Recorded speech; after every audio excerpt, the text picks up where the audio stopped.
Episode number 201. Such delightful times as we are having. Sightseeing from morning till night, stopping for nice lunches in the gay cafes, and meeting with all sorts of droll adventures. Rainy days I spend in the Louvre, reveling in pictures.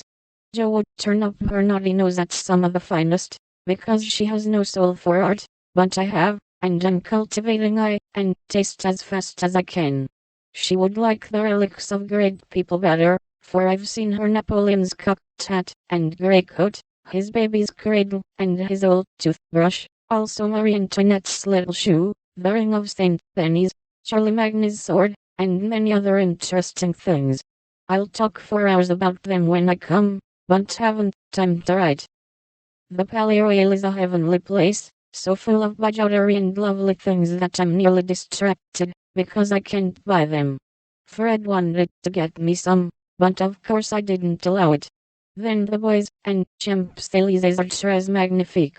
I've seen the imperial family several times, the emperor an ugly, hard-looking man, the empress pale and pretty, but dressed in bad taste, I thought, purple dress, green hat, and yellow gloves.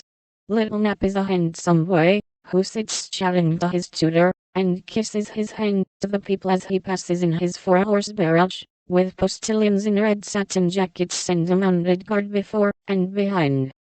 We often walk in the Tuileries gardens, for they're lovely, though the antique Luxembourg gardens suit me better. Père Lachaise is very curious, for many of the tombs are like smaller rooms, and looking in, one sees a table, with images or pictures of the dead, and chairs for the mourners to sit in when they come to lament. That is so Frenchy. Our rooms are on the Rue de Rivoli, and sitting on the balcony, we look up and down the long, brilliant street. It is so pleasant that we spend our evenings talking there when too tired with our day's work to go out. Fred is very entertaining, and is altogether the most agreeable young man I ever knew, except Laurie, whose manners are more charming. I wish Fred was dark, for I don't fancy light men. However, the Vons are very rich, and come of an excellent family, so I won't find fault with their yellow hair, as my own is yellower. Next week we are off to Germany and Switzerland, and as we shall travel fast, I shall only be able to give you hasty letters. I keep my diary, and try to remember correctly, and describe clearly all that I see and admire, as father advised.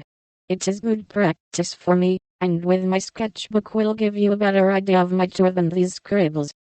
Adieu, I embrace you tenderly. Votre ami. Heidelberg.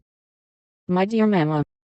Having a quiet hour before we leave for Bern, I'll try to tell you what has happened, for some of it is very important, as you will see. The sail up the Rhine was perfect, and I just sat and enjoyed it with all my might. Get father's old guidebooks, and read about it. I haven't words beautiful enough to describe it. At Koblenz we had a lovely time, for some students from Bonn, with whom Fred got acquainted on the boat, gave us a serenade.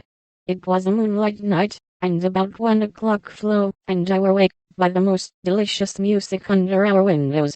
We flew up, and hid behind the curtains, but sly peeps showed us Fred and the students singing away down below. It was the most romantic thing I ever saw, the river, the bridge of boats, the great fortress opposite, moonlight everywhere, and music fit to melt a heart of stone.